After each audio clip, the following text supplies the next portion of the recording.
Adventure on Pipeman on W4CY Radio.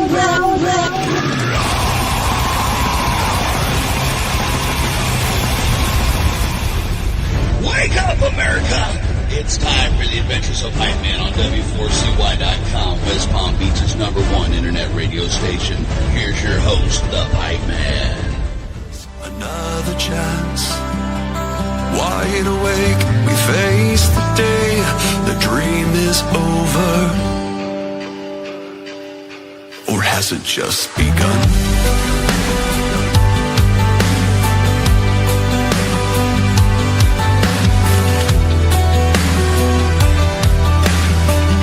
This is the Pipeman here on the Adventures of Pipeman W4CY Radio, and I'm here with our next guest, who is an amazing musician, artist, and everything badass. So let's welcome to the show, Mick Blankenship. How are you? Good, man. Thanks for asking. Hey, so first I want to say right off the bat that when you go try to attempt to do silent lucidity, you better be really good, because that is a hard song to sing, at least in my opinion. But you freaking nailed it, man. Like, don't tell him, but it's almost better than Jeff. I won't tell him you said that. So what made you pick that song to cover? Well, I'm a huge Queensrÿche fan, and it was really tough to decide, but I felt like, I don't have a lot of ballads in my catalog.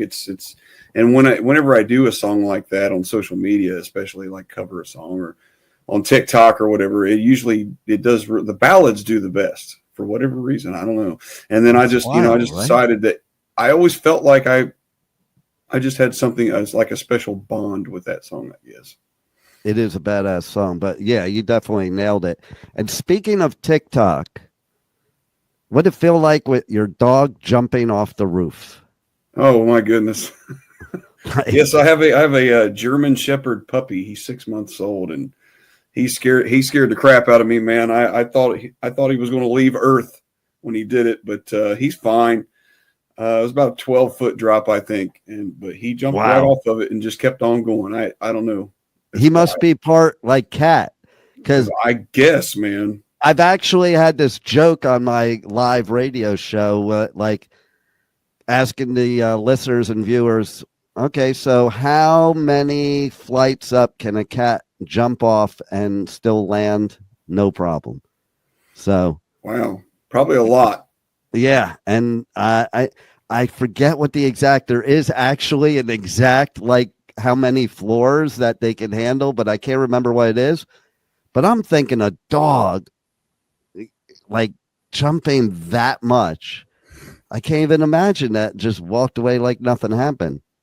Yeah, he didn't even limp. Like he just he landed, and I heard a little bit of a yelp, but then he just got back up like we were playing a game and then took off running. Wow. Damnedest thing I ever saw, man. I used to have a pug, and all the time since it was a puppy, if cars drove down the street, it would like run like a freaking bullet and like right up to the wheel to where her nose was literally like a centimeter from the wheel as the cars like driving. We always used to be like, and there's nothing you can do at that point. So that's why I was seeing that TikTok, I was feeling that, because there's nothing you can really do at that point. Like, that's wild. You need to write a song about that.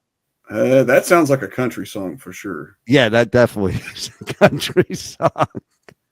Oh man. So tell the listeners a little bit about you that have maybe never heard your music, and basically what makes you unique from other artists. Oh goodness. Well, I kind of fell into this category. I don't even really know how to describe it, but I'm really in love with grunge music and nu metal music, and a lot of that type of music bleeds through. And I feel like I try to push the envelope as much as I can in a modern way. So if you are into bands like Disturbed and Shinedown, Alice in Chains, and Queensrÿche, those are a few of my absolute favorites. I feel like I take a little bit from each of those guys, and I try to put it in my original music. And then, obviously I want it to sound like it was written in 2025, not 1995. So Right. I try to make it as modern as possible. But, I feel one of the things I'm most proud of is I feel like I have my own sound. I don't, for better or for worse, I don't think I sound like anyone out there right now. You can hear the influence, I believe, but I think that's true of any artist. Like, if there's no way you could not hear some kind of influence, you know. But I love that, what you said, because I find that a lot of music nowadays in 2025, it is hard to differentiate. I remember, like, okay, so I was into metal in the 80s, and I remember when, the older generation would be like, oh, it all sounds the same, like a bunch of noise. I'm like, no, Metallica and Anthrax don't sound the same. Slayer doesn't sound the same as them either. But now I do hear bands that they use this like kind of, I call it an algebraic equation formula to make their music, Yeah. And I don't find that with you, because listening to your music, there's depth to it. There's definitely, it's your artistry coming out. I'm very proud of that. And you should be, because it's like a rare thing nowadays. And I think that's what makes a real musician. Anybody can hit a couple buttons and make music, but it takes a real musician. Listen, I played drums, I played guitar, I sang thrash metal. I sucked at all three. I probably would have been great if they had TikTok back then, because I'm really good I'm a real techie, so I could easily make music but I would never. Like, to me, you need to actually be a musician, know how to play the instrument. Doesn't mean you can't use elements in it. Sure. But it shouldn't be 100% of it. I agree. Yeah, absolutely. So Queensrÿche, interestingly enough, I remember when me and my friends, when the first EP first came out and we heard him. I own it. Oh, do you? Yeah, cool. On vinyl. Oh, nice. Yeah. Oh my God. We were just like, and we actually thought when we heard it, like before seeing the album, we thought it was a new Maiden song. We thought it was Bruce Dickinson. Oh, okay. Yeah. Well, that's good. When I first heard it, I was young. And when I first heard it, it sounded like vampire metal. And I was like, this is the coolest thing I've ever heard in my life. And then I saw, a little bit later on down the road, they came out with the music videos and stuff. I was like, whoa, this is really cool. Queen of the Reich and all that stuff, man. I was like, I was head over heels in love with that whole album. And I loved them ever since. And then, Empire came out, and to me, they just kept climbing and kept climbing and kept climbing. Well, Jeff became more of an artist, singer, as like he had a great voice, but then he developed it too. Like by the time you get to, like, maybe Silent Lucidity wouldn't have sounded the same had it been on the first EP, Yep. And I think that's what happens, and it should happen. Like, you got to grow as an artist. Like, a lot of fans want you to stay a garage band, but if you're a true musician, you don't want to stay a beginner. That's right. So tell us about the rest of the album Legacy and what people can expect from it and why they should go out and get it. Well, because it's different, and you should support independent artists. If you believe in them, you should absolutely support them. No doubt. And always buy direct. I cannot say that enough, because there really is two different worlds out there. There's the music industry, and then there's everybody else. Yeah. And there's a lot of everybody else out there. And if you're not signed to a label, most of us know that you're not going to get to play ball with the big guys. So I kind of play ball by myself, and I'm okay with that. And because, I've built up a nice community and a nice following. So, but anyway, the album is it's interesting because it's the first time I've actually co-wrote with somebody. So my first two records were written alone. And then once I wrote, like, for instance, the first record, which is called Crown of Apathy, I wrote that in segments over the course of a couple of years. And then I would bring in John Moyer from the band Disturbed. He's the producer on that album. So he would come in after the music was written, and then we would take something good and we would make it better.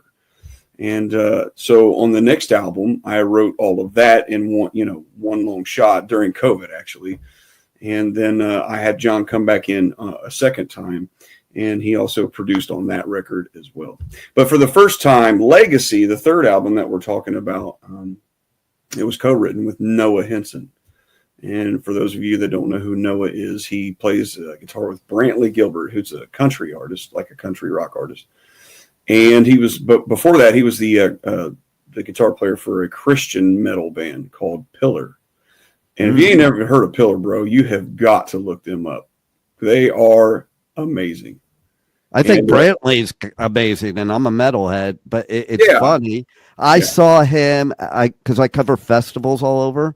Mm-hmm. It's funny because I was just covering Punk Rock Bowling this weekend and Social D headline. But this festival where I saw Brantley, he played at and Social D played at. And he was pretty badass. And I'm not. Yeah, man, if you're one of those people who kind of ride the fence, like you like country and you like rock, that's a good place to be, man.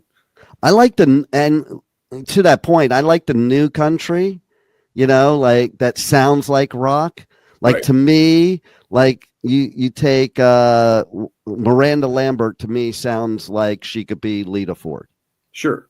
That the same vibe. So yeah, totally. And would it feel like writing with somebody else when you were so used to doing it on your own? It was a bit of a relief. There wasn't a lot of challenge to it other than it was kind of new. And we just had to figure that out, how we would just navigate the writing process because every artist writes different. And funny enough, Noah and I had a side project several years ago. So this is the second time we technically worked together. Oh, that makes it easier. This is the first time we actually co-wrote an album together. And so Noah's a pretty well-known producer these days in the Nashville area. And, I made the decision to reach out to him very intentionally because I love the way he writes. I look up to him as a producer, and I feel like he really is one of my favorite guitar players. And, working with him in the past, it just made sense to me. The project we worked on years ago just never went anywhere, but I knew back then that he was a wonderful person to write music with. And he's also literally playing the game right now. He's in it. He's in the game, and he's produced huge artists like Kane Brown, and he's working with other huge artists that are up and coming right now. And he's in the thick of everything. And yes. he really, you know what I mean? Like he's got a good grasp on the modern sound. Yeah. And I think you've said it a few times. I think it is key, modern sound, because you have to be relevant. I always say that. That's kind of what I dig about myself, man, is like I feel like I'm a throwback to a lot of the people I have a lot of respect for. If you listen to my music, again, you can hear the influence of Disturbed. You can hear Alice in Chains. You can hear Stone Temple Pilots. You can hear Queensrÿche. I feel like it's all kind of just sprinkled about in my music, which is really neat for people our age because, we're still looking for new music, even though we're in our 30s and 40s. Right. But it's new but it reminds you of, it gives you that familiarity. Right. That's what I'm trying to say. Exactly. Yeah. And that's to me, the great musicians nowadays. There's been a few that I've heard songs and it's like, man, I know this song, but I didn't really know the song. I get that a lot. And I think even your musicianship is throwback, okay? Because I find a lot of the musicians nowadays, they're pretty basic. I don't mean that in a negative way. It's just more of like, it's just a basic formula. And that art of like really, creating music, not just a song, is not as often nowadays.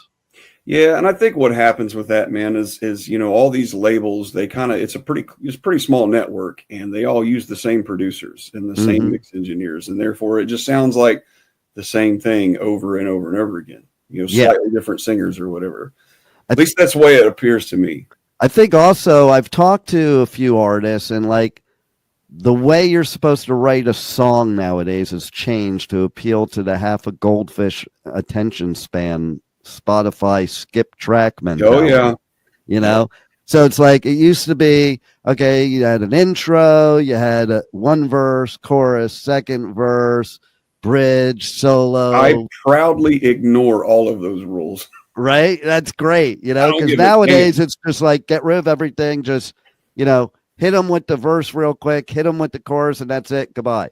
You know, I think it's some of my most favorite songs in time. That if I was thinking that way, I would have never made it to the actual song because you had to wait anywhere from 10 to 60 seconds before you even got to the song.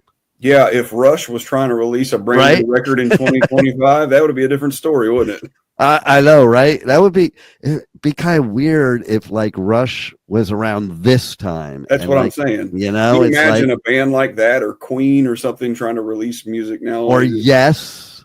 Oh my gosh. Yeah. But even like, okay, so even take Metallica, like their older shit, you know, you take Battery, one of the most brutal songs they have. If you don't wait 60 seconds, you don't know it's a brutal song. Yeah, it's like 11 minutes long. Who wants to be pissed off for 11 minutes straight? I don't. I love Metallica. It's just that, you know, in 2025, you're right. It's just changed. And, you know, your minute, you know, the minutes and everything. And there's only so much time in a day. And if it's going to be a radio song, it has to be under 3 minutes and all that stuff. And it's, yeah, I don't give a damn about any of that, man. I'm an independent guy, so I don't have to abide by anyone's rules. And I love that because I also was like very involved in that Sunset Strip 80s scene and watching these record labels and what they were doing to my friends. Yeah. You know, like everybody looks at all the glamour and shit, but I remember sitting there and Chrysalis like telling the band, like, you're going to sound like this, you're going to dress like this, you're going to do that. Like everything was planned out for him. And in my opinion, the artist should do the creative stuff. The suits should do the business stuff. I have no problem with the business stuff, but stay in your lane. Sure. You know, because I think that's what paved the way for the bands that influenced you. It paved the way for grunge. Grunge would have never happened if it weren't for the record labels destroying metal. Oh, yes. You know, but I think now today, grunge has been a great addition to create a newer rock and newer metal that's modern today. Like you could still take that grunge aspect and put it into today's music, and right. And there's not really anyone doing that right now that I'm aware of. There might be a couple bands, but it's not really like that's not something you hear on mainstream, which is kind of cool. Yeah, totally. So how do people reach out to you on your socials, get your music, and connect with you, but most importantly, buy your merch, because they can't listen to my show unless they buy your merch, because that's the only way artists survive, man.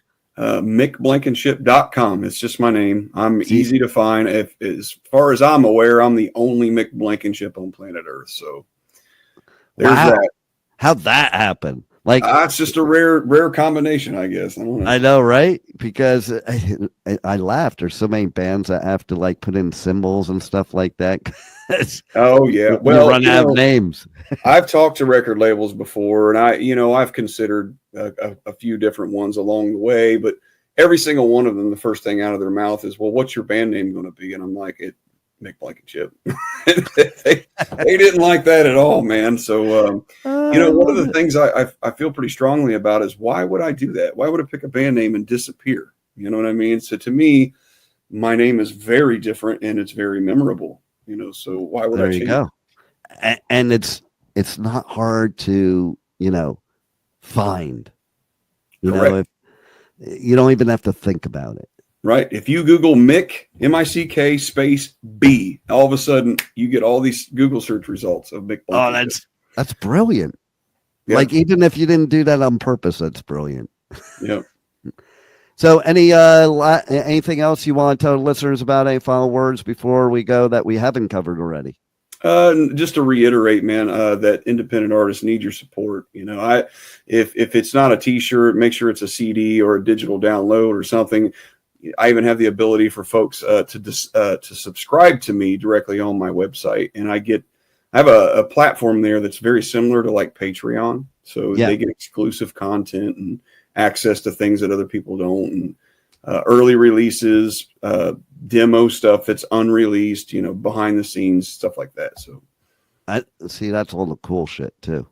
Yeah, man, it's all right there on my website. If it ain't on there, let me know. I'll put it on there. Cool beans. Well, everybody, make sure you subscribe. Check out Legacy. If you haven't listened to Silent Lucidity yet, okay, you need to listen to it because the Mick Blankenship version. Yeah, exactly. Forget the other version. Oh, don't do that. All right, man. Thanks for making us great music, and thanks for being on the Adventures of Pipeman. No, thanks for having me, man. Take care.